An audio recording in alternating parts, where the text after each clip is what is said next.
আরিশা, এদিকে এসো, আমি তোমার সাথে কিছু কথা বলতে চাই।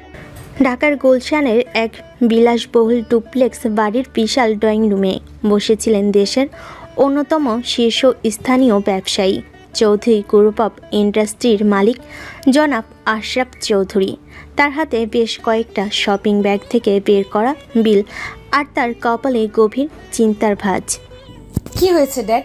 এমনভাবে চিৎকার করছো কেন, যেন বাড়িতে ডাকাত পড়েছে? আর আমার নাম আরিশা।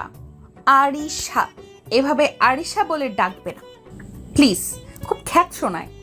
আরিশা আশরাফ চৌধুরীর একমাত্র মেয়ে, বিদেশ ফেরত সুন্দরী তরুণী, হাতে আইফোন লেটেস্ট মডেলটা নাড়াচাড়া করতে করতে তার বাবার সামনে এসে দাঁড়ালো। তার পরনে দামি ব্র্যান্ডের পোশাক, মুখে বিরক্তির ছাপ। খ্যাত শোনায়? আমার দেওয়া নামটাই এখন তোমার কাছে খ্যাত মনে হয়, কিন্তু আমার ক্রেডিট কার্ড ব্যবহার করে 10 লক্ষ টাকা শপিং করতে তো তোমার একটুও খ্যাত মনে হয়নি। তিনি বিলগুলো আরিশার দিকে ছুড়ে দিলেন। এই বিলগুলোর মানে কি? মাত্র একদিনে তুমি 10 লক্ষ টাকা শপিং করেছো। তুমি কি টাকাটাকে গাছের পাতা মনে করো, নাকি আমার টাকার উপর তোমার কোনো মায়া দয়া নেই? ও এই ব্যাপার। দেখ, তুমি কি ভুলে গেছো আমি কার মেয়ে? আশরাফ চৌধুরীর একমাত্র মেয়ের লাইফস্টাইল তো এমনই হবে। নাকি তুমি চাও আমি সাধারণ মধ্যবিত্ত মেয়েদের মতো নিউ মার্কেট থেকে 100 টাকার কানের দুল কিনি আর বাসে করে ঘুরে বেড়াই? আমি তা চাই না। আমি শুধু চাই তুমি টাকার মূল্যটা বোঝো। তুমি দায়িত্বশীল হও। সারাদিন শুধু শপিং, পার্টি আর বন্ধুদের সাথে ঘুরালে এই জীবন চলে না মা। প্লিজ ড্যাড, আবার তোমার ওই বোরিং লেকচার শুরু করো না। আমার এখন এসব শোনার একদম মুড নেই। আমার বন্ধুরা অপেক্ষা করছে, আমাকে যেতে হবে। কোথাও যাবে না তুমি। আজ তোমার সব ক্রেডিট কার্ড আমি ব্লক করে দেব। আজ থেকে তোমার মাস শেষে একটা নির্দিষ্ট পকেট মানি ছাড়া আর কিছুই পাবে না তুমি। হোয়াট? তুমি এমনটা করতে পারো না ড্যাড, এটা আমার অধিকার। অধিকার? কোন অধিকারের কথা বলছো তুমি? আমি তোমাকে জন্ম দিয়েছি, তোমাকে লালন পালন করেছি, তোমার সব চাহিদা পূরণ করেছি। বিনিময়ে আমি কি পেয়েছি? তোমার এই অহংকার, তোমার এই জেদ, তোমার এই লাগাম ছাড়া জীবনযাত্রা। তাদের ঝগড়া ক্রমশ বাড়ছিল। আশরাফ চৌধুরীর গলা কাঁপছিল, তার মুখ লাল হয়ে উঠেছিল। আমি আর পারছি না আরিশা, তোমার এই চিন্তা আমার বুকের ভেতরটা।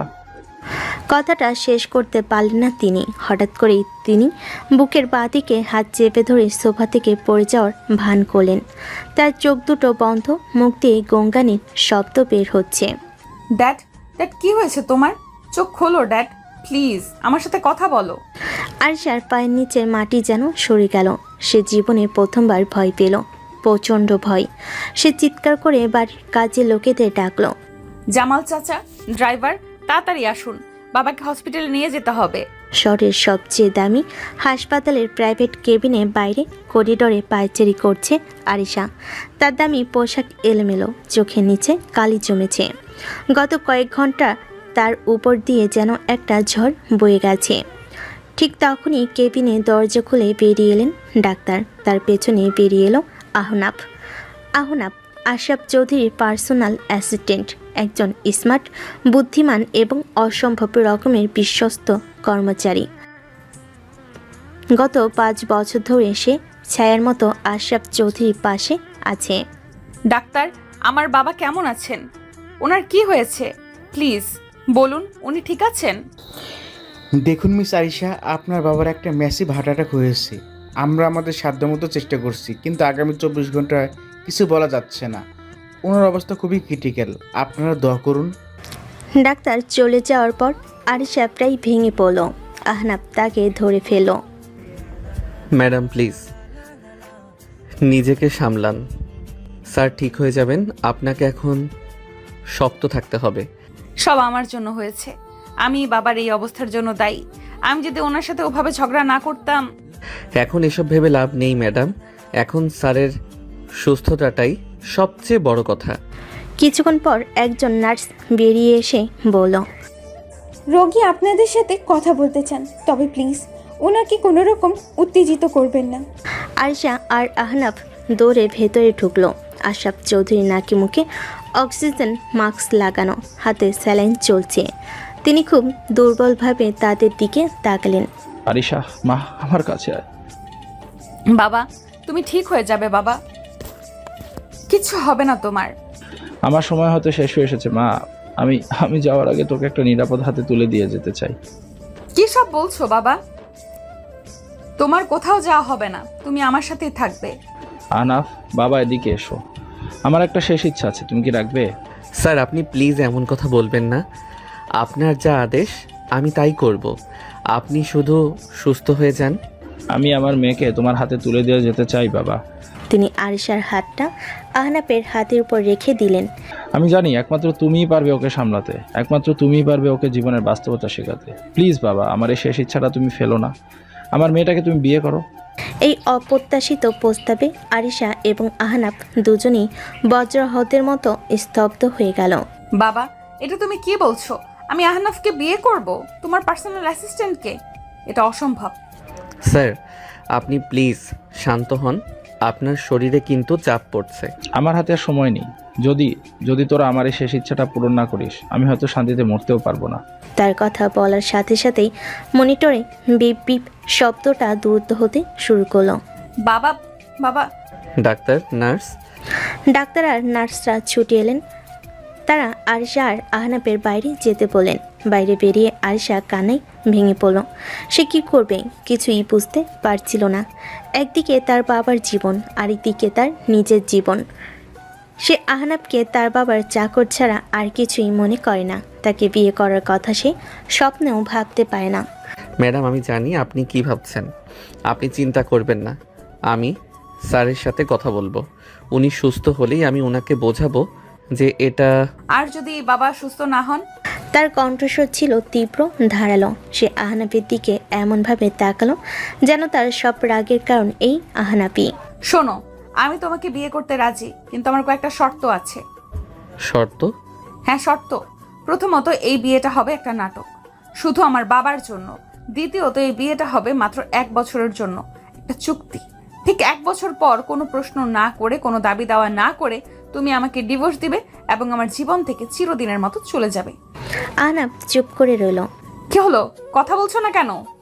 তোমার তো খুশি হওয়ার কথা। আমার মতো একজন মেয়েকে বিয়ে করার সুযোগ পাচ্ছ, সাথে আমার বাবার সব সম্পত্তি। এর চেয়ে বড় পাওয়া তো তোমার জীবনে আর কিছু হতে পারে না, তাই না? আরশার এই অপমানজনক কথাই আহনাফের আত্মসম্মানে তীব্র আঘাত লাগলো। সে তার বসের জীবনের কথা ভেবে আর কোনো উপায় না দেখে রাজি হয়ে গেল। ঠিক আছে ম্যাডাম, আমি আপনার সব শর্তে রাজি, কিন্তু আমারও একটা শর্ত আছে। তোমার আবার কি শর্ত? এই 1 বছর আমি আপনার বাবার সামনে নয়, সব সময় আপনার আইনসম্মত স্বামী হিসেবে থাকব। আর এই 1 বছরে আপনি আমাকে তাড়ানোর যত চেষ্টাই করুন না কেন, আমি আপনার জীবন ছেড়ে কোথাও যাব না। বরং আমি আপনার জীবনটাকেই বদলে দেওয়ার চেষ্টা করব। পারবেন তো এই চ্যালেঞ্জটা নিতে ম্যাডাম? আরশা তার চোখের দিকে তাকিয়ে দেখল, সেই চোখে আগুন জ্বলছে। সে একটা তাচ্ছিলের হাসি হেসে বলল, দেখা যাবে কে কার জীবন বদলায়। সেই হাসপাতালের করিডোরেই দুটো ভিন্ন মেরুর মানুষ তাদের জীবনের সবচেয়ে অদ্ভুত চুক্তিটা করেই ফেলল। একজন তার বাবার জীবন বাঁচানোর জন্য, আরেকজন তার বসের প্রতি বিশ্বস্ততার জন্য। কিন্তু তারা কেউই জানতো না এই চুক্তি তাদের জীবনকে এমনভাবে জড়িয়ে ফেলবে যা তারা কোনোদিনও কল্পনা করতে পারেনি। 2 দিন পর আশরাফ চৌধুরী কিছুটা সুস্থ হয়েছে। বিয়ের সমস্ত আনুষ্ঠানিকতা এবং লোক দেখানো হাসি খুশি ভাব বজায় রাখার পর রাত প্রায় 1টার সময় আরিশা তার নিজের ঘরে ঢুকলো। যদিও এখন আর ঘরটা শুধু তার একার নয়, ঘরটা ফুল দিয়ে সুন্দর করে সাজানো, যা তার বিরক্তিকে আরও বাড়িয়ে দিচ্ছে। সে কোনো দিকে না তাকিয়ে সোজা তার ওয়াকিন ক্লোজেটের দিকে হেঁটে গেল এবং ভেতর থেকে একটা ফাইল হাতে নিয়ে বেরিয়ে এলো। ঠিক তখনই আহনাফ ঘরে ঢুকলো। তার পরনে শেরওয়ানি, মুখে এক ধরনের শান্ত পরিশ্রান্ত অভিব্যক্তি। সে দরজাটা বন্ধ করে আরিশার দিকে তাকালো। অবশেষে নাটকের প্রথম অঙ্কটা শেষ হলো। সত্যি বলতে ম্যাডাম, আপনার অভিনয়ের দক্ষতা কিন্তু অসাধারণ। আপনার বাবা তো একবারের জন্যেও বুঝতে পারেননি যে আপনি কতটা খুশি হয়েছেন এই বিয়েতে। চুপ করো, একদম চুপ। আমার অভিনয় নিয়ে তোমাকে সার্টিফিকেট দিতে হবে না, আর আমাকে ম্যাডাম বলে ডাকারও কোনো প্রয়োজন নেই। আমার নাম আরিশা। ও তাই নাকি? আমি তো ভেবেছিলাম বিয়ের পরও আপনি আমার বসই থাকবেন। যাক, নাম ধরে ডাকার পারমিশন দেওয়ার জন্য ধন্যবাদ। আরিশা, তবে আমি কিন্তু আপনাকে এখনো ম্যাডামই ডাকবো, কারণ এই মুহূর্তে আপনি আমার জীবনের সবচেয়ে জটিল অ্যাসাইনমেন্ট, যা আমাকে 1 বছরের মধ্যে সমাধান করতে হবে। তার এই মজার মন্তব্য শুনে আরিশার মেজাজ আরও খারাপ হয়ে গেল। সে তার হাতে থাকা ফাইলটা বিছানার উপর ছুঁড়ে দিয়ে বলল, তোমার ফালতু কথা শোনার জন্য আমার কাছে সময় নেই। আগে এই কাগজগুলোতে সই করো। আহনাফ এগিয়ে গিয়ে ফাইলটা খুলো। ভেতরে নন জুডিশিয়াল স্ট্যাম্প পেপারের উপর ইংরেজিতে টাইপ করা একটা চুক্তিপত্র। সে ভুরু কুঁচকে পড়তে শুরু করলো। Agreement of marriage for a limited period. Repeat. Terms and condition. This marriage is solely a contractual obligation to fulfill the wish of Mr. Ashraf Chaudhuri and holds no emotional and personal value. Mr. Ahnaf will maintain a respectable physical distance from Mrs. Arisha at all times. The bedroom will be shared, but he will be restricted to the couch. Neither party shall interfere in the personal, social, or professional life of the others. Mr. Ashraf will not claim any right to the properties or assets of Mrs. Arisha or Mr. Ashraf Chaudhuri. After the successful completion of 335 days from the date of signing, both parties will mutually agree to a divorce without any claims, questions, and alimony. চুক্তিপত্রটা পড়া শেষ করে আহনাফ মুখ তুলে হাসল, এমন এক হাসি যা আরিশার অহংকারে গিয়ে বিঁধল। হাসছো কেন? আমার কথাগুলো কি তোমার কাছে জোক মনে হচ্ছে? জোক না, তবে বেশ ইন্টারেস্টিং মনে হচ্ছে, বিশেষ করে এই 2 নম্বর পয়েন্টটা, he will be restricted to the coach. বাহ, আমার মতো একজন সাধারণ কর্মচারীর জন্য আপনি সোফার ব্যবস্থা করছেন, এটাই তো অনেক ম্যাডাম। আমি তো ভেবেছিলাম আমাকে হয়তো ফ্লোরে ঘুমাতে বলবেন। আপনার এই মহানুভবতায় আমি মুগ্ধ। আমার সাথে ব্যঙ্গ করবে না আহনাফ। যা লেখা আছে তা যদি তোমার মঞ্জুর হয় তাহলে সই করো, না হলে এক্ষুনি আমার ঘর থেকে বেরিয়ে যাও। বাবাকে আমি যা বোঝার বুঝিয়ে নেব। আরে আরে, চড়ছেন কেন? আহনাফ তার শেরওয়ানির পকেট থেকে একটা কলম বের করলো। আপনার মতো একজন সুন্দরী মহিলার সাথে এক ছাদের নিচে থাকার সুযোগ পাচ্ছি, তাও আবার এমন ভিআইপি সোফায় ঘুমানোর ব্যবস্থা। এমন অফার কি কেউ ছাড়ে? আমি তো রাজি। সে কোনো দ্বিধা না করে হাসি মুখে চুক্তিপত্রের নিচে নির্দিষ্ট স্থানে সই করে দিল। এই নিন, আপনার দরখাস্ত লিখে দিলাম। আরিশা কাগজটা হাতে নিয়ে দেখলো আহনাফ সত্যি সই করেছে। সে কিছুটা অবাক হলো। সে ভেবেছিল আহনাফ হয়তো আপত্তি করবে, দর কষাকষি করার চেষ্টা করবে। গুড, আশা করি তুমি তোমার কথা রাখবে। অবশ্যই রাখবো। আহনাফ চৌধুরী, থুক্কু চৌধুরী তো আপনার বাবা, মানে আহনাফ রহমান চৌধুরী কথা দিলে সেই কথা রাখে। তবে এই চুক্তিপত্রটা আমার কাছে কিছুটা অসম্পূর্ণ মনে হচ্ছে ম্যাডাম। মানে কিসের অসম্পূর্ণ? মানে হলো, এখানে তো শুধু আমার করণীয়গুলোই লেখা আছে, আপনার তো কিছুই লেখা নেই। আমার কিছু করার নেই। আমি আরিশা চৌধুরী, আমি কোনো নিয়ম মানি না, আমি নিয়ম তৈরি করি। সে তো আপনি আপনার বাবার রাজ্যে করেন ম্যাডাম। আহনাফ তার দিকে এক পা এগিয়ে এসে বলল, কিন্তু এই ঘরটা, এই সম্পর্কটা এখন থেকে আমারও রাজ্য, আর আমার রাজ্যে আমারও কিছু নিয়ম থাকবে। তার এই অপ্রত্যাশিত কৃতিত্বের সুরে আরিশা কিছুটা থমকে গেল। আমি আপনার মতো এতগুলো শর্ত দেব না, আমার শর্ত থাকবে মাত্র একটা। সে আরিশার হাত থেকে কলমটা নিয়ে চুক্তিপত্রের নিচে খালি জায়গায় বড় বড় করে লিখল, clause by mister Ahnaf, during this 1 year period Mrs. Arisha will be obligated to listen to and follow every reasonable instruction given by her lawfully wedded husband, Mr. Ahnaf. লিখে সে আরিশার দিকে তাকিয়ে বলল, পড়ে দেখুন, আশা করি আপনার বুঝতে কোনো অসুবিধা হবে না। আরিশা লেখাটা পড়ে রাগে বিস্ময়ে ফেটে পড়ল। হোয়াট? এর মানে কি? আমি তোমার সব কথা শুনতে বাধ্য থাকবো? তুমি কি নিজেকে আমার মালিক ভাবা শুরু করেছো? মালিক নয় ম্যাডাম, স্বামী, আইন এবং ধর্ম দুটোই আমাকে এই অধিকার দিয়েছে। আপনি আমাকে আপনার ব্যক্তিগত জীবনে হস্তক্ষেপ করতে বারণ করেছেন, আমিও করব না। কিন্তু এই 1 বছর আপনি আমার স্ত্রী, আর একজন স্ত্রী হিসেবে, একজন মানুষ হিসেবে আপনাকে কিছু দায়িত্ব পালন করতে হবে। আপনাকে জীবনের সেই বাস্তবতাগুলো শিখতে হবে যা আপনার বাবা আপনাকে শেখাতে পারেননি, আর সেই শিক্ষাটা আমি আপনাকে দেব। আমি এই শর্ত মানি না, এটা একটা অযৌক্তিক শর্ত। তাহলে আমিও আপনার কোনো শর্ত মানি না। আপনি যদি আমার স্ত্রী হিসেবে আমার কথা শোনার সামান্য সম্মানটুকু না রাখতে পারেন, তাহলে আমিও আপনার স্বামী হিসেবে সোফায় ঘুমানোর কোনো কারণ দেখি না। এখন সিদ্ধান্ত আপনার ম্যাডাম, হয় আপনি আমার এই একটা শর্ত মেনে নেবেন আর আমি আপনার 5টা শর্ত অক্ষরে অক্ষরে পালন করব, অথবা আপনি কিছুই মানবেন না, আমিও কিছুই মানব না।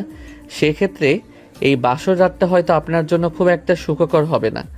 আহনাফের এই সরাসরি বুদ্ধিদীপ্ত এবং প্রচ্ছন্ন হুমকির সামনে আরিশা বাকরুদ্ধ হয়ে গেল। সে বুঝতে পারছিল যে ছেলেটাকে সে তার বাবার নিরীহ অনুগত চাকর ভেবেছিল, সে আসলে ততটাও নিরীহ নয়। তার ভেতরও একটা জেদি, বুদ্ধিমান এবং কৃতিত্ব পরায়ণ সত্তা লুকিয়ে আছে। সে আগে গজরাতে গজরাতে কলমটা প্রায় ছিনিয়ে নিল, তারপর আহনাফের লেখা সত্যটার নিচে কাপা কাপা হাতে সই করে দিল। গুড গার্ল, তাহলে আমাদের চুক্তিটা আজ থেকে আনুষ্ঠানিকভাবে শুরু হলো। আপনার জন্য শুভকামনা রইল ম্যাডাম, কারণ আগামী 365 দিন আপনার জন্য খুব একটা সহজ হবে না। এই বলে সে তার শেরওয়ানিটা খুলতে খুলতে ওয়াশরুমের দিকে এগিয়ে গেল। আমি ফ্রেশ হয়ে আসছি, আপনি বরং আপনার জন্য বিছানাটা আর আমার জন্য সোফাটা গুছিয়ে ফেলুন। আমাদের চুক্তির প্রথম নিয়মটা তো আজ রাত থেকেই পালন করতে হবে, তাই না? আরিশা তার যাওয়ার পথের দিকে তাকিয়ে রইল। তার মনে হচ্ছিল সে স্বেচ্ছায় এক বাঘের খাঁচে ঢুকে পড়েছে। সে ভেবেছিল আহনাফকে নাচাবে, কিন্তু এখন তার মনে হচ্ছে খেলাটা হয়তো উল্টো শুরু হয়ে গেছে। পরের দিন সকালে আরিশার ঘুম ভাঙল তার ফোনের অ্যালার্মের শব্দে নয়, বরং পেটের ভেতর চলতে থাকা ইঁদুর দৌড়ের কারণে।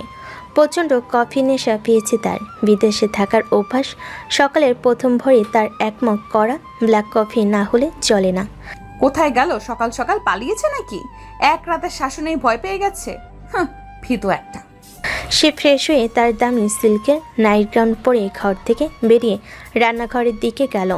তাদের বাড়ির প্রধান রাঁধুনি রহিমা খালা সাধারণত এই সময়েই তার জন্য কফি বানিয়ে রাখেন, কিন্তু রান্নাঘরে ঢুকে সে অবাক হয়ে গেল। রহিমা খালা, রহিমা খালা, কোথায় তুমি? আমার কফিটা দিয়ে যাও। সে কয়েকবার ডাকার পর যখন কোনো সাড়া পেল না, তখন সে বিরক্ত হয়ে বাড়ির ম্যানেজারের নম্বরে ফোন দিল। জামাল চাচা, বাড়ির সব কাজের লোক কোথায়? কেউ তো নেই, আর আমার কফি কে বানিয়ে দেবে? ম্যাডাম, আসলে বড় স্যার ফোন করেছিল, বলছেন বাড়ির সবাই কলেজের লোককে আজ থেকে 1 সপ্তাহের জন্য ছুটি দিয়ে দিতে।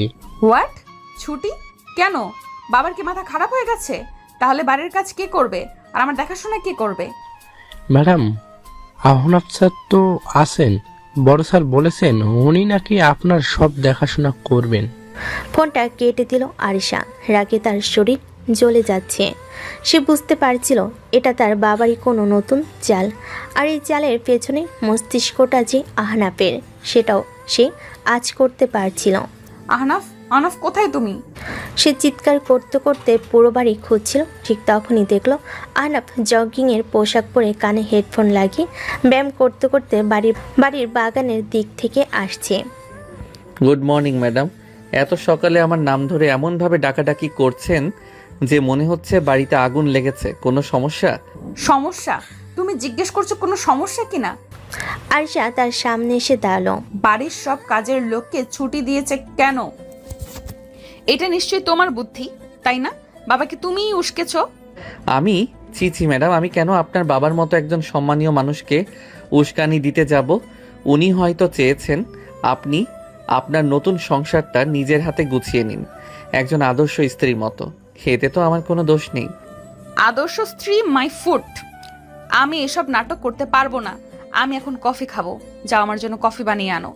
সরি ম্যাডাম, এটা তো আমাদের চুক্তির বাইরে। চুক্তিতে লেখা আছে আমি আপনার ব্যক্তিগত জীবনে হস্তক্ষেপ করব না। আর কফি বানানোটা তো আপনার খুবই ব্যক্তিগত একটা ব্যাপার। তাছাড়া আমার শর্ত অনুযায়ী আপনাকে আমার কথা শুনতে হবে। আর আমার প্রথম নির্দেশ হলো, আজ থেকে আপনি আপনার নিজের কাজগুলো নিজেই করার চেষ্টা করবেন। চলুন শুরুটা কফি দিয়েই করা যাক। আমি পারবো না।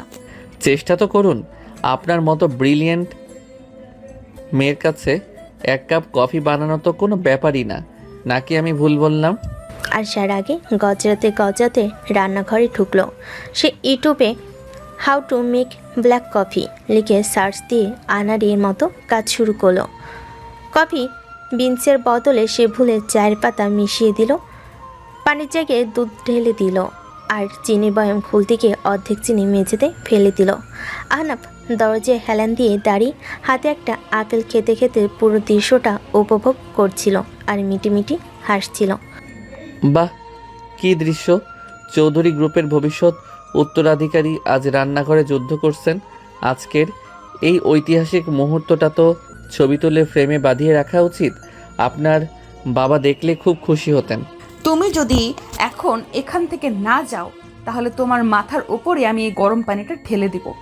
অবশেষে অনেক যুদ্ধ করার পর সে মেশিনে সব কিছু সেট করে বাটনটা অন করলো, কিন্তু মেশিনের ভেতর থেকে অদ্ভুত ঘরঘরে একটা শব্দ, কফির বদলে একটা কালো পোড়া গন্ধযুক্ত তরল পদার্থ বেরিয়ে আসতে লাগলো।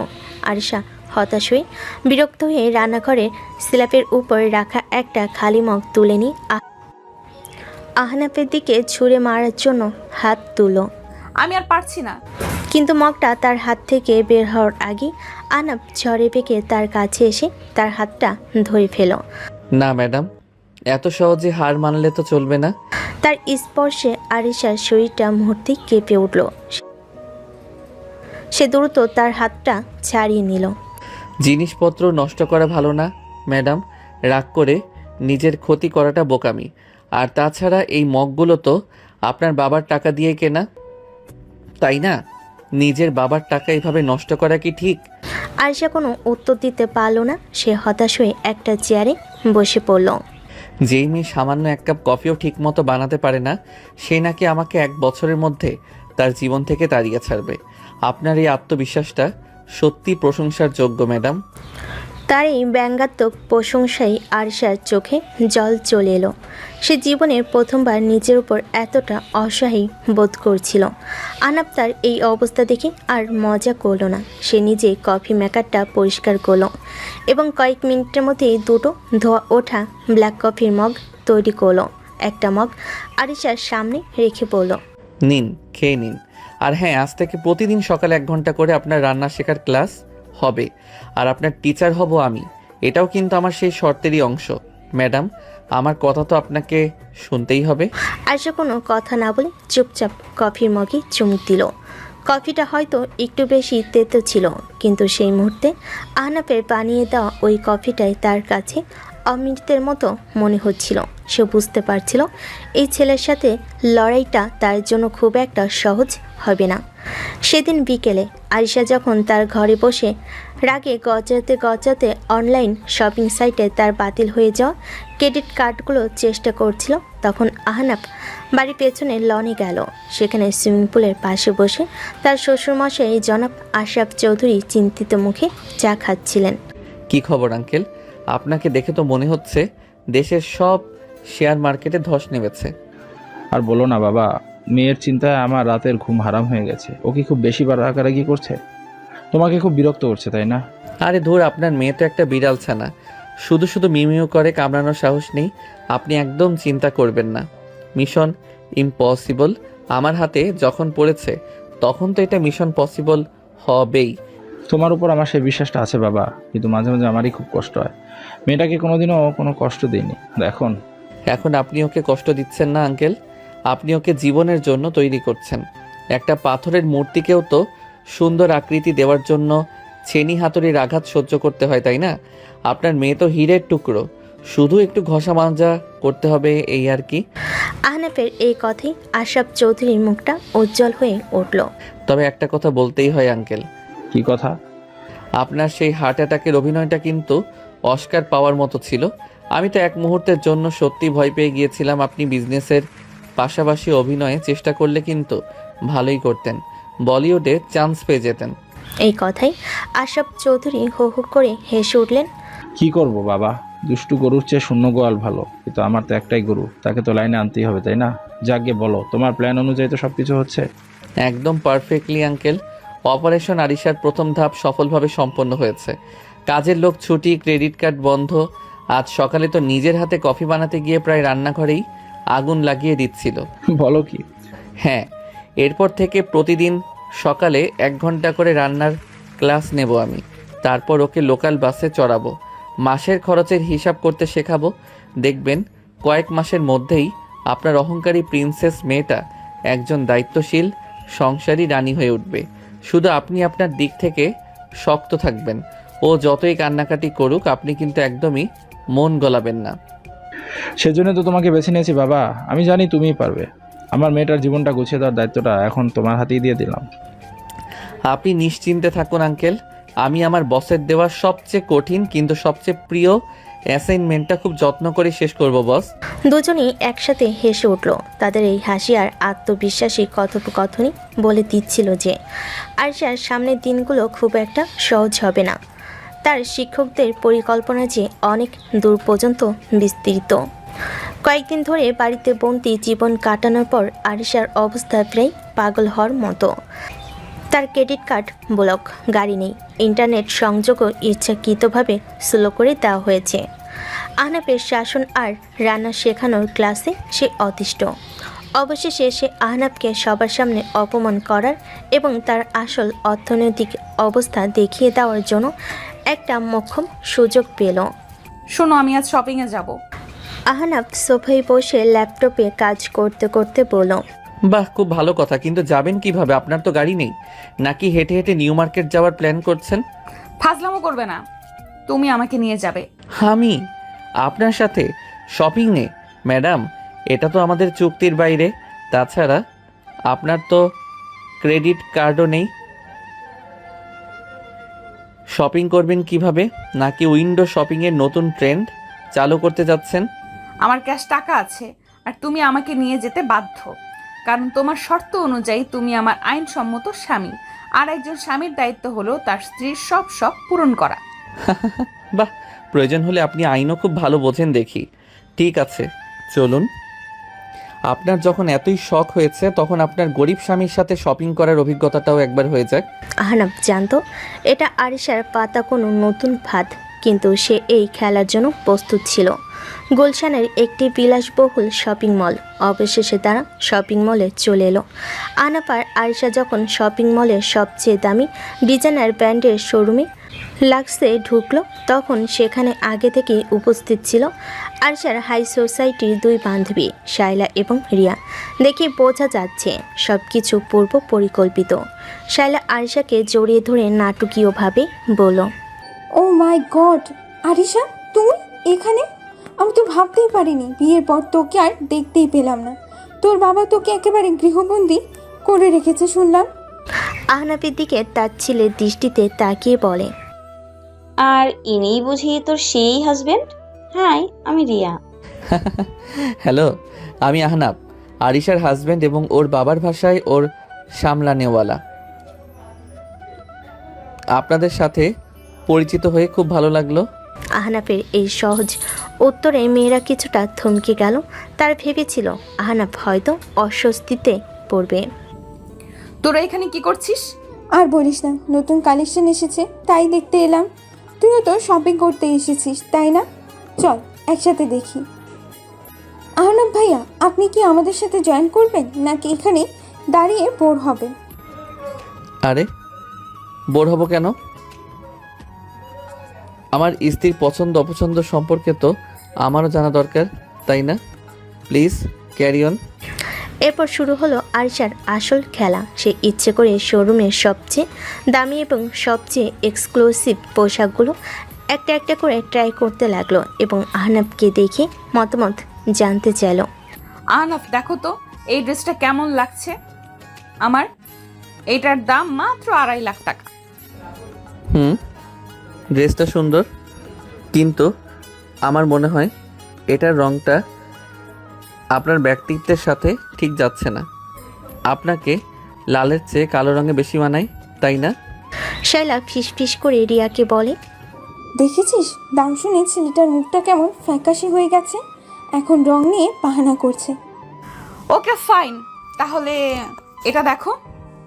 সে এবার একটা কালো রঙের গাউন পরে বেরিয়ে এলো। এটার দাম 3 লক্ষ টাকা। এটা পছন্দ হয়েছে? এটার ডিজাইনটা খুব ভালো, কিন্তু কাপড়টা আমার ঠিক পছন্দ হচ্ছে না। কেমন যেন সিনথেটিক লাগছে। আপনার স্কিনের জন্য হয়তো আরামদায়ক হবে না। হোয়াট? সিনথেটিক? ভাইয়া, এটা পিওর ইটালিয়ান সিল্ক। আপনি কাপড় চেনেন তো? চিনি তো বটেই। সে সেলসম্যানকে ডেকে বলল। এক্সকিউজ মি, এই পোশাকটার ম্যাটেরিয়াল কম্পোজিশনটা একটু বলবেন? সেলসম্যান ট্যাগ দেখে ইতস্তত করে বলল, স্যার, এটা আসলে 90% সিল্ক আর 10% পলিস্টার মিক্স। দেখলেন তো রিয়া, আপনার চোখ কিন্তু জহুরির চোখ। ভেজালটা ঠিক ধরে ফেলি। এই ঘটনায় আয়শা আর তার বন্ধুরা বেশ অপমানিত বোধ করলো। আয়শা এবার জেদের বসে প্রায় 10-12টা দামি পোশাক, জুতো আর ব্যাগ পছন্দ করে ফেলো। আমার এগুলো সবই পছন্দ হয়েছে, প্যাক করে দিন। সে বিলিং কাউন্টারে গিয়ে এমন একটা ভাব করলো যেন সে তার ওয়ালেট খুঁজছে। ও শিট, আমি তোমার ওয়ালেট আনতে ভুলে গেছি আহনাফ। তোমার কাছে তো টাকা আছে, তাই না? আজকের বিলটা তুমি দিয়ে দাও প্লিজ, আমি তোমাকে পরে দিয়ে দিব। শাইলা আর রিয়া মুখ টিপে হাসছিল। তারা জানে একজন সাধারণ কর্মচারীর পক্ষে এতগুলো টাকার বিল দেওয়া অসম্ভব। এটাই ছিল তাদের মূল পরিকল্পনা। ম্যাডাম, আপনার টোটাল বিল হয়েছে 12,50,000 টাকা। ওকে, কার্ডে পে করা যাবে তো? আহনাফ তার পকেট থেকে একটা সাধারণ ব্যাংকের ডেবিট কার্ড বের করলো। আয়শা তার ছেলের হাসি হেসে বলল, তোমার এই সাধারণ কার্ডে কি এত টাকা আছে? চেষ্টা করে দেখতে তো আর দোষ নেই, তাই না? সে কার্ডটা সোয়াইপ মেশিনে প্রবেশ করলো এবং পিন নাম্বার দিল। কয়েক মুহূর্তের নীরবতা। আয়শা আর তার বন্ধুরা অধীর আগ্রহে অপেক্ষা করছে কখন ট্রানজ্যাকশন ডিক্লাইন্ড লেখাটা স্ক্রিনে ভেসে উঠবে। কিন্তু সবাইকে অবাক করে দিয়ে মেশিন থেকে একটা রসিদ বেরিয়ে এলো। ট্রানজ্যাকশন অ্যাপ্লয়েড। কিভাবে সম্ভব তোমার কাছে এত টাকা? আমি গত 5 বছর ধরে এই কোম্পানিতে চাকরি করছি ম্যাডাম। সৎভাবে কাজ করলে টাকা কিছু জমানোই যায়, আর বাকিটা আজকের দিনের জন্য আমি অফিস থেকে আমার বেতনের 6 মাসের অগ্রিম নিয়ে রেখেছিলাম। সে আয়েশার দিকে ঝুঁকে এসে ফিস ফিস করে বলল, কারণ আমি জানতাম আপনি আজ আমাকে অপমান করার জন্য কোনো না কোনো পরিকল্পনা করবেনই। আপনার মতো একজন জিনিয়াসকে সামলানোর জন্য তো একটু বাড়তি প্রস্তুতি রাখতেই হয়, তাই না? আয়েশা আর তার বন্ধুদের মুখটা দেখার মতো হয়ে গিয়েছিল। তাদের সমস্ত পরিকল্পনা এক মুহূর্তে ধুলোয় মিশে গেছে। আহনাফ শপিং ব্যাগগুলো হাতে নিয়ে শোরুম থেকে বেরিয়ে যাওয়ার জন্য পা বাড়ালো। চলুন ম্যাডাম, আপনার শপিং তো শেষ, এখন আমার পালা। সে আয়েশাকে প্রায় টেনে নিয়ে শপিং মল থেকে বেরিয়ে সোজা উল্টো দিকে ফুটপাতে গেল। সেখানে রাস্তার পাশে হকাররা সস্তা টি শার্ট বিক্রি করছিল। আহনাফ সেখান থেকে দুটো সাধারণ সাদা রঙের টি শার্ট কিনল, দাম মাত্র 300 টাকা। দুটো টি শার্ট আয়েশার দামি পোশাকের ব্যাগের পাশে ধরে বলল, দেখুন ম্যাডাম, আপনার এই 12 লক্ষ টাকার পোশাকের পাশে আমার এই 300 টাকার টি শার্ট। কিন্তু সত্যি বলতে আমার কেন জানি মনে হচ্ছে আপনার ওই দামি পোশাকগুলোর চেয়ে আমার এই সস্তা টি শার্টের সম্মান অনেক বেশি। সে একটা টি শার্ট আয়েশার দিকে এগিয়ে দিয়ে বলল, এটা আপনার জন্য। মাঝে মাঝে খুব সাধারণ পোশাক পরেও অসাধারণ মানুষ হওয়া যায়, চেষ্টা করে দেখবেন। এই বলে সে আয়েশাকে সেখানে একা দাঁড় করিয়ে রেখে গাড়ির জন্য এগিয়ে গেল। আয়েশা হতবাক হয়ে একবার তার হাতের সস্তা টি শার্টটার দিকে, আরেকবার আহনাফের চলে যাওয়ার পথের দিকে তাকিয়ে রইল। আর জীবনে প্রথমবার সে এমন একজন পুরুষের সামনে দাঁড়িয়ে আছে যাকে সে তার টাকা বা স্ট্যাটাস দিয়ে হারাতে পারেনি। আজ প্রথমবার তার মনে হলো আত্মসম্মানবোধ জিনিসটা হয়তো টাকার চেয়েও অনেক বেশি দামি। এই ঘটনাটি তার অহংকারের দেওয়ালে প্রথমবার এক শক্তিশালী আঘাত হানল। শপিং মলের ঘটনার পর থেকে আয়েশা প্রায় কথাই বন্ধ করে দিয়েছে আহনাফের সাথে। তার অহংকারে এমন এক আঘাত এর আগে কেউ কখনো করেনি। সে ভেবেছিল আহনাফকে সে টাকার জোরে হারিয়ে দেবে, কিন্তু খেলাটা উল্টো হয়ে গেছে। আহনাফের আত্মসম্মান আর বুদ্ধির কাছে সে হেরে গেছে। এই নীরবতাই ছিল তার প্রতিবাদের ভাষা। পরের দিন সকালে কি হলো ম্যাডাম, সকাল থেকে আপনার মুখটা এমন পাউরুটির মতো ফুলে আছে কেন? মৌনব্রত পালন করছেন নাকি? ভালোই তো, বাড়ির পরিবেশটা অন্তত শান্ত থাকবে। সকালে নাস্তার টেবিলে বসে আহনাব কথাগুলো বলল। আয়শা তার দিকে না তাকিয়ে নাস্তা করছিল। ও বুঝেছি, কালকের সেই 300 টাকার টি শার্টের শোকটা আপনি এখনো কাটিয়ে উঠতে পারেননি, তাই না? আরে ওটা তো আমি মজা করে দিয়েছিলাম। আপনি চাইলে ওটা দিয়ে রান্নাঘরের ঝুলও পরিষ্কার করতে পারেন, আমার কোনো আপত্তি নেই। আমার সাথে কথা বলার চেষ্টা করবে না, আর আমার পার্সোনাল বিষয়ে তো একদমই না। তোমার এই সস্তা উপহার তোমার কাছেই রাখো, আমার ওটার কোনো প্রয়োজন নেই। প্রয়োজন তো এখন অনেক কিছুরই পড়বে ম্যাডাম। আহনাব খুব শান্তভাবে একটা খাম আরশার দিকে এগিয়ে দিল। এই নিন, এটা আপনার এই মাসের পকেট মানি। Pocket money? এর মানে কি?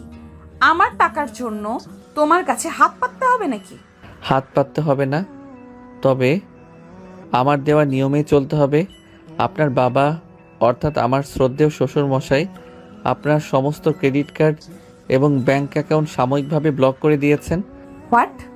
এটা অসম্ভব। বাবা এমনটা করতে পারে না। নিশ্চয়ই এটা তোমারই কোনো নতুন চাল। আপনি চাইলে আপনার বাবাকে ফোন করে জিজ্ঞেস করতে পারেন, তবে উনি হয়তো আপনার ফোন ধরবেন না, কারণ উনি এখন কোম্পানির একটা জরুরি মিটিংয়ের জন্য গাজীপুর গেছেন। আর যাওয়ার আগে আপনার আর্থিক এবং মানসিক স্বাস্থ্যের সম্পূর্ণ দায়িত্বটা তিনি আমার উপরই দিয়ে গেছেন। আরশা দ্রুত তার বাবাকে ফোন করলো, কিন্তু ফোনটা বন্ধ পেল। সে বুঝতে পারল সে পুরোপুরি আহনাবের পাতা ফাতে আটকে গেছে। খামটা খুলে এর মধ্যে কত টাকা আছে? বেশি না, মাত্র 15,000 টাকা। 15,000? তুমি কি আমার সাথে মজা করছো? আমার তো এক বেলার কফির বিলই এর চেয়ে বেশি আছে। এই টাকা দিয়ে আমি পুরো মাস চলবো কিভাবে? যেভাবে এই দেশের লক্ষ লক্ষ মধ্যবিত্ত পরিবারের মেয়েরা চলে ঠিক সেভাবেই এখন থেকে আপনাকে খরচের হিসাব করে চলতে হবে ম্যাডাম। কোনটা প্রয়োজন আর কোনটা বিলাসিতা তার পার্থক্যটা শিখতে হবে, এটাই বাস্তবতা। Welcome to the Real world. ARSA রাগে অপমানে খামটা প্রায় ছুঁড়েই ফেলে দিচ্ছিল, কিন্তু পরক্ষণেই তার মনে হলো এই মুহূর্তে এই টাকাটাই তার একমাত্র সম্বল। সে কোনো কথা না বলে খামটা নিয়ে হনন করে তার ঘরে চলে গেল। পরের দিন সকালে আয়েশা তার ভার্সিটির বন্ধুদের সাথে দেখা করার জন্য তৈরি হলো। সে ভেবেছিল আহনাবকে না বলে সে তার নিজের দামি গাড়িটা নিয়ে বেরিয়ে যাবে, কিন্তু গ্যারেজে গিয়ে সে দেখল তার শখের অডি গাড়িটা সেখানে নেই। ফোনে আহনাবকে বলে, আমার গাড়ি কোথায় আহনাফ? কোন গাড়ি ম্যাডাম? ও, ওই খেলনাটার কথা বলছেন? ওটা তো আমি সার্ভিসিংয়ে পাঠিয়ে দিয়েছি। গাড়ির স্বাস্থ্যেরও তো যত্ন নিতে হয়, তাই না? মিথ্যা কথা বলবে না। আমি জানি তুমি ইচ্ছে করে এটা করেছো। এখন আমি আমার বন্ধুদের সাথে দেখা করতে যাব কিভাবে? কেন? যাওয়ার তো অনেক উপায় আছে। উবার আছে, সিএনজি আছে, অথবা আপনি চাইলে আমার মতো সাধারণ মানুষের বাহনও ব্যবহার করতে পারেন। মানে? ফোনটা কেটে দিল আহনাব। আয়েশার আগে গজরাতে লাগলো। সে প্রথমে ভাবল সে যাবেই না, কিন্তু বন্ধুদের কাছে ছোট হয়ে যাওয়ার ভয় সে শেষ পর্যন্ত বাসে যাওয়ার সিদ্ধান্ত নিল। আয়েশা যখন তার জীবনে প্রথমবার একটা বাস স্টপে এসে দাঁড়ালো, তখন তার অবস্থা দেখার মতো। তার পরনে দামি পোশাক, চোখে সানগ্লাস, হাতে গুচির ব্যাগ, আর তার চারপাশে সাধারণ মানুষের ভিড়, ঠেলাঠেলি আর হট্টগোল। বিবি করে বলে, ছি, কি নোংরা জায়গা! মানুষজন কেমন করে তাকিয়ে আছে, আর বাসগুলো দেখতে কি ভয়ঙ্কর, মনে হচ্ছে এক্ষুনি ভেঙে পড়বে। কিছুক্ষণ পর একটা বাস এসে থামতে পেছনে মানুষের ধাক্কায় সে প্রায় পড়ে যাচ্ছিল। সে কোনো মতে নিজেকে সামলে প্যারে দৌড়ে বাসের লেডিস সিটে গিয়ে বসলো, কিন্তু তার দুর্ভোগের তখনও অনেক বাকি। বাসের কন্ডাক্টর বলে, এই যে আপা, ভাড়াটা দেন। কত ভাড়া? 15 টাকা। আসে তার পার্স খুলে দেখলো তার কাছে সবচেয়ে ছোট নোটটাই হলো 500 টাকার। সে নোটটা এগিয়ে দিতেই কন্ডাক্টর এমনভাবে তাকালো যেন সে কোনো ভিন গ্রহের প্রাণী দেখছে। ভাঙটি টাকা নাই আপা, নামেন। 15 টাকার লগে 500 টাকা নিয়ে বাসে উঠছে নবাবের বেটি। এই কথায় বাসের অনেকেই তার দিকে তাকিয়ে হাসাহাসি করতে লাগলো, আর সে অপমানে লজ্জায় পেয়ে কেঁদেই ফেলছিল। সে যখন বাস থেকে নামতে যাবে ঠিক তখনই তার পাশের সিটে বসা এক ভার্সিটির মেয়ে তার ভাড়াটা দিয়ে দিল। বাকি রাস্তাটা সে চুপ করে বসে রইল। মানুষের ধাক্কা, কন্ডাক্টরের চিৎকার, হকারের হাঁক ডাক সব কিছুই তার কাছে অসহ্য মনে হচ্ছিল। সে বুঝতে পারছিল যে জীবনটাকে সে এতদিন ধরে স্বাভাবিক ভেবে এসেছে, সেই জীবনের বাইরেও বিশাল একটা জগৎ আছে, যে জগৎটা অনেক বেশি কঠিন, অনেক বেশি বাস্তব। আর সে যখন ফাইনাল মিনিটে তাদের বন্ধুদের সাথে দেখা করার জন্য সেই রেস্টুরেন্টে পৌঁছালো, তখন তার অবস্থা একেবারে বিধ্বস্ত। কি রে আরিশা, তোর এই অবস্থা কেন? চুল এলোমেলো, ড্রেস কুঁচকে গেছে। তুই কি কোনো ঝড়ের মধ্যে দিয়ে এলি নাকি? এর চেয়ে বড় ঝড়ের মধ্যেই ছিলাম। সে তাদের কাছে বাচ্চানির ভয়ঙ্কর অভিজ্ঞতাটা বর্ণনা করলো। সব শুনে তার বন্ধুরা হাসিতে ফেটে পড়ল। Oh my god, I can't believe it. তুই লোকাল বাসে চড়েছিস? এটা তো বছরের সেরা জোকস। তোর ওই চাকর হাজবেন্ডটা তো তোকে ভালোই শিক্ষা দিচ্ছে দেখছি। বাদ দে তুই সব। শোন, আমরা ঠিক করেছি সামনের মাসেই আমরা ইউরোপ ট্যুরে যাব। তুইও কিন্তু আমাদের সাথে যাচ্ছিস। তোর হাজবেন্ডকে বলবি যেন তোকে পারমিশন দিয়ে দেয়। Europe tour? এই শব্দটা শোনার পর আরিশার মনে পড়ল তার অ্যাকাউন্টে এখন আর লক্ষ লক্ষ টাকা নেই, আছে শুধু আহনাফের দেওয়া সেই 15,000 টাকা। কিরে, চুপ করে গেলি কেন? তোর বাবা তো তোকে মানা করবে না?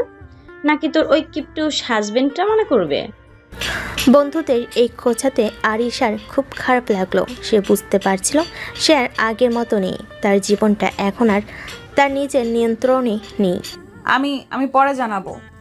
সেই রাতে বাসায় ফেরার পর আহনাফ তাকে দেখে বুঝতে পারল তার উপর দিয়ে আজ অনেক বড় একটা ঝড় বয়ে গেছে। কি হলো ম্যাডাম, আপনার মুখটা আজ এত শুকনো লাগছে কেন?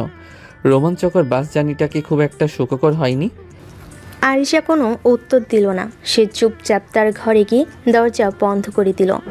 আহনাফ দেখল তার চোখের কোণায় জল চিকচিক করছে। আহনাফের ঠোঁটের কোণে এক চিলতে হাসি ফুটে উঠল। সে জানতো তার শিক্ষা দেওয়ার প্রক্রিয়াটাই ঠিক পথেই এগোচ্ছিল। আরিশার অহংকারের দেওয়ালে ফাটল ধরতে শুরু করেছে। আজ হয়তো সে কষ্ট পাচ্ছে, কিন্তু এই কষ্টই তাকে একদিন একজন উন্নত বাস্তববাদী মানুষ হিসাবে গড়ে তুলবে। এভাবেই কিছুদিন কেটে গেল। লোকাল বাসের সেই ভয়ঙ্কর অভিজ্ঞতার পর থেকে আরিশা প্রায় ঘর থেকে বের হয় না। তার বন্ধুদের ইউরোপ ট্যুরের প্রস্তাবেও সে না করে দিয়েছে, কারণ সে জানে তার কাছে এখন এত টাকা নেই। এই কয়েকদিনে সে একটা বিষয় খুব ভালো করে বুঝতে পেরেছে, টাকা ছাড়া তার জৌলুস, তার স্ট্যাটাস, তার বন্ধুদের কাছে তার কোনো মূল্যই নেই। এই কঠিন বাস্তবতাটা তাকে ভেতর থেকে নাড়িয়ে দিয়েছে। কি ব্যাপার ম্যাডাম, আজকাল আপনাকে খুব চুপচাপ দেখি। আপনার সেই রানী ভিক্টোরিয়া সুলভ অহংকারটা কোথায় গেল? বাসের ঝাঁকুনিতে কি রাস্তায় পড়ে গেছে নাকি? রাতে খাবারের টেবিলে বসে আহনাফ কথাগুলো বলল। টেবিলের বাইরে থেকে আনা খাবার গত কয়েকদিন ধরে তার রেস্টুরেন্টের খাবারের উপর দিয়েই চালাচ্ছে। তোমার সাথে কথা বলার কোনো ইচ্ছে আমার নেই। কিন্তু আমার তো আছে। আহনাফ তার চেয়ারটা টেনে আরিশার কাছে এসে বসলো। দেখুন ম্যাডাম, আমি বুঝতে পারছি আপনার কষ্ট হচ্ছে, কিন্তু এটাই জীবন, আর জীবনের সাথে মানিয়ে নিতে হয়। আমি তোমার লেকচার শুনতে চাই না। লেকচার নয় ম্যাডাম, এটা হলো প্রস্তাব। আমার মনে হয় আমাদের এই প্রতিদিন বাইরে থেকে খাবার আনাটা বন্ধ করা উচিত। এতে শুধু টাকারই অপচয় হচ্ছে না, স্বাস্থ্যেরও ক্ষতি হচ্ছে। তাহলে তুমিই রান্না করো। তুমি তো আমার স্বামী, আমার ভরণ পোষণের দায়িত্ব তো তোমারই, তাই না? অবশ্যই আমার, কিন্তু আমি তো সারাদিন অফিসে থাকি। আমি কি অফিস থেকে ফিরে এসে রান্না করব নাকি আপনার সেবা করব? তার চেয়ে বরং আমরা একটা কাজ করতে পারি। কি কাজ? আমার শর্ত অনুযায়ী আমার কথা তো আপনাকে শুনতেই হবে। তো আমার দ্বিতীয় নির্দেশ হলো, আজ থেকে এই বাড়ির রান্নাটা আপনি করবেন। এই কথা শোনার সাথে সাথেই আরিশা এমনভাবে চমকে উঠল যেন সে ভূত দেখেছে। হোয়াট? আমি রান্না করব? তুমি কি পাগল হয়ে গেছো? আমি তো ডিমও ভাজতে পারি না। পারেন না তো শিখে নেবেন। ইউটিউব আছে, গুগল আছে, আজকালকার যুগে রান্না শেখা কোনো ব্যাপারই না। তাছাড়া আমি তো আছি আপনাকে গাইড করার জন্য। আমার রান্না কিন্তু আপনার বাবারও খুব পছন্দ। অসম্ভব, আমি পারবো না। এর চেয়ে আমি না খেয়ে থাকবো। ঠিক আছে, আপনার মর্জি। আপনি যদি না খেয়ে থাকতে পারেন আমার কোনো আপত্তি নেই, কিন্তু বাইরে থেকে আর কোনো খাবার এই বাড়িতে ঢুকবে না। আর হ্যাঁ, ফ্রিজে যা যা আছে সেগুলো কিন্তু আজ রাতেই শেষ হয়ে যাবে। কাল সকাল থেকে আপনাকে উপোস করেই থাকতে হবে। এই বলে সে খাওয়া শেষ করে উঠে গেল। আরিশা স্তব্ধ হয়ে বসে রইল। সে জানতো আহনাফ যা বলে তাই করে। তার মানে কাল থেকে সত্যি না খেয়ে থাকতে হবে আমার?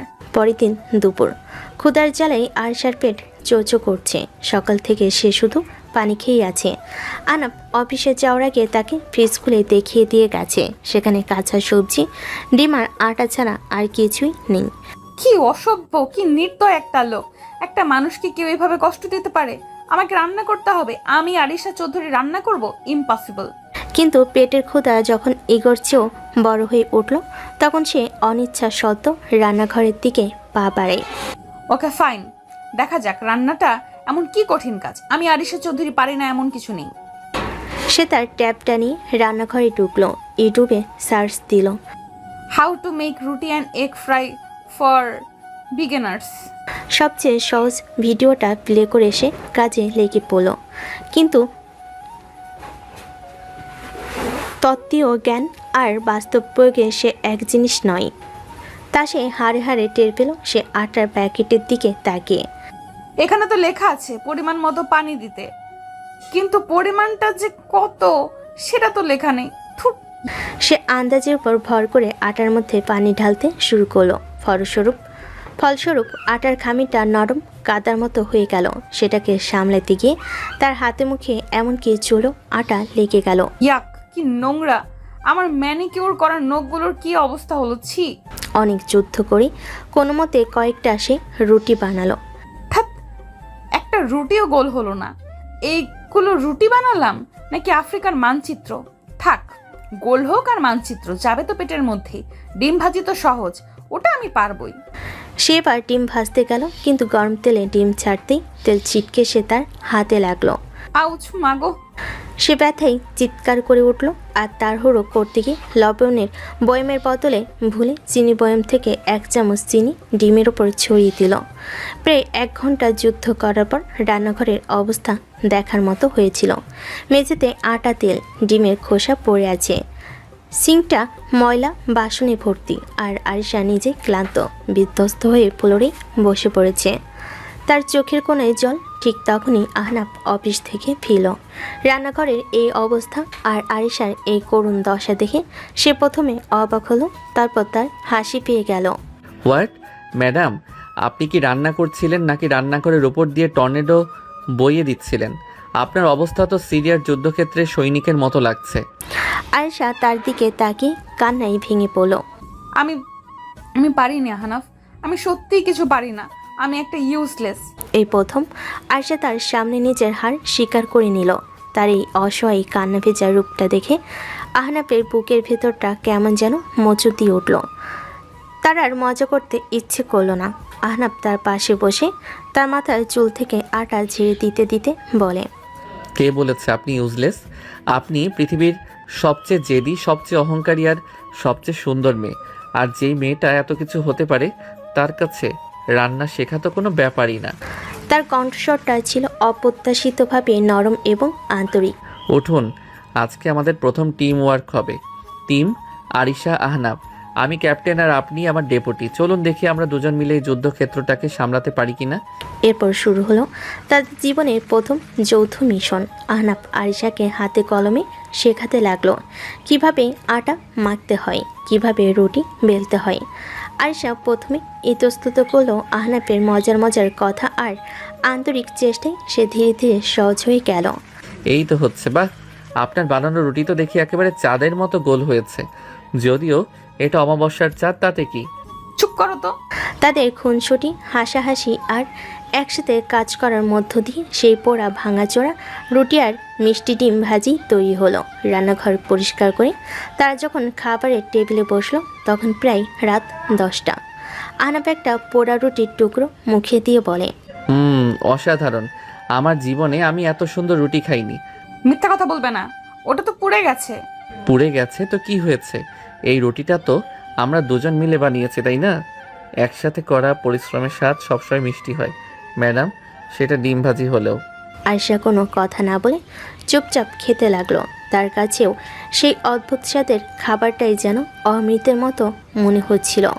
সে আর চোখে আহনাফের দিকে তাকালো, আর তার মনে হলো এই ছেলেটার সাথে শুধু যুদ্ধই করা যায় না, তার সাথে মিলেমিশে কাজ করার মধ্যে এক অদ্ভুত আনন্দ আছে। এই প্রথমবার তার স্বামী শব্দটার প্রতি কোনো ঘৃণা বা বিরক্তি এলো না, বরং এক ধরনের অধিকারবোধ জন্মালো।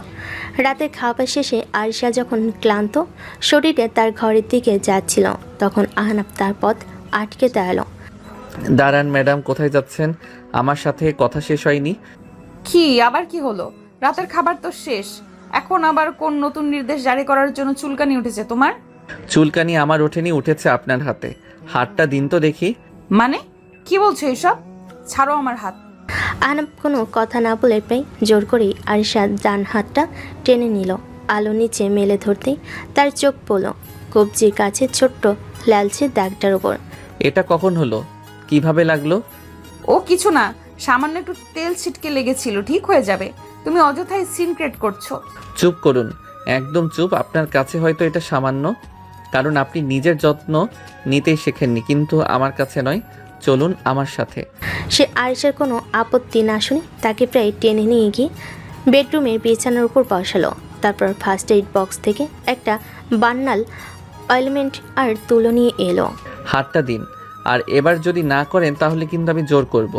আর আমি জোর করলে কি হয় সেটা এতদিনে আপনি বুঝেই গেছেন। তুমি আমাকে ধমক দিচ্ছ? ধমক নয়, অধিকার খাটাচ্ছি, কারণ চুক্তির এই 1 বছরের জন্য আপনার ভালো মন্দের দায়িত্বটা আমার। আরিশা চুপচাপ তার হাতটা এগিয়ে দিল। আহনাফ খুব সাবধানে আলতো করে তুলো দিয়ে মলমটা পোড়া জায়গাটার উপর লাগিয়ে দিতে লাগলো। আপনার হাত দুটো কি সবসময়ই এত নরম ম্যাডাম? মনে হচ্ছে যেন মাখন দিয়ে তৈরি। এমন সুন্দর হাতে রান্নাঘরের ছ্যাঁকা আর তেলের ছিটা একদমই মানায় না। কি হলো, চুপ করে গেলেন যে? আমার প্রশংসায় কি লজ্জা পাচ্ছেন নাকি ভাবছেন আপনার এই চাকর স্বামীর এত সাহস হলো কি করে? তুমি আমার চাকর নও আহনাফ। আহনাফ তার মুখের দিকে তাকালো।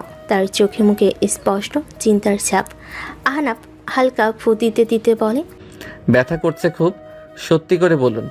না। আমি খুব দুঃখিত আরিশা, সত্যি খুব দুঃখিত। আমি আপনাকে বাস্তবতা শেখাতে চেয়েছিলাম, কষ্ট দিতে নয়। আমি যদি আপনাকে রান্নাঘরে একা না ছাড়তাম তাহলে হয়তো। দোষটা তোমার নয় আহনাফ, দোষটা আমার ভাগ্যের আর আমার অহংকারের। আহনাফ মলম লাগানো শেষে পোড়া জায়গাটার উপর ঝুঁকে এসে আলতো করে একটা চুমু খেলো। তার নিঃশ্বাসের উষ্ণ স্পর্শে আরিশার সারা শরীর যেন একটা বিদ্যুৎ খেলে গেল। এরপর থেকে সাবধানে থাকবেন। আপনার শরীরের প্রতিটি অংশ আমার কাছে খুব দামি ম্যাডাম, কারণ চুক্তির এই 1 বছরের জন্য আপনি আমার আমানত, আর আমি আমার আমানতের খেয়ানত করি না। এই কথাগুলো, এই স্পর্শ, এই যত্ন আরিশার কঠিন অহংকারী মনের দেওয়ালকে পুরোপুরি গলিয়ে দিল। তার চোখ দিয়ে টপ করে জল গড়িয়ে পড়ল। সে বুঝতে পারছিল সে আর শুধু চুক্তির জালে বন্দি নেই, সে ধীরে ধীরে এই ছেলেটার মায়ার জালে, ভালোবাসার জালে জড়িয়ে পড়েছে। আরিশার হাতে মলম লাগিয়ে দেওয়ার সেই রাতের পরে কেটে গেছে আরও প্রায় সপ্তাহ খানিক। এই কয়েকদিনে বাড়ির পরিবেশটা অনেকটাই বদলে গেছে। তাদের মধ্যে এখন আর আগের মতো তিক্ততা নেই, বরং তৈরি হয়েছে এক অদ্ভুত মিষ্টি সম্পর্ক। আহনাফের রান্না শেখানোর ক্লাস এখনও চলছে, তবে এখন আর সেটা শাস্তি মনে হয় না, মনে হয় একসাথে কাটানো কিছু মজার মুহূর্ত। আরিশা এখন আর আহনাফকে এড়িয়ে চলে না, বরং তার সঙ্গটা উপভোগ করতে শুরু করেছে। কি রে আরিশা, তুই তো দেখি দুনিয়া থেকেই হারিয়ে গেলি। ফোন করিস না, আমাদের সাথেও দেখা করিস না। কাহিনী কি? তোর ওই চাকর হাজবেন্ড কি তোকে খাঁচায় বন্দি করে রেখেছে নাকি? শায়লা প্লিজ, আহনাফকে নিয়ে এভাবে কথা বলবি না। ও মা।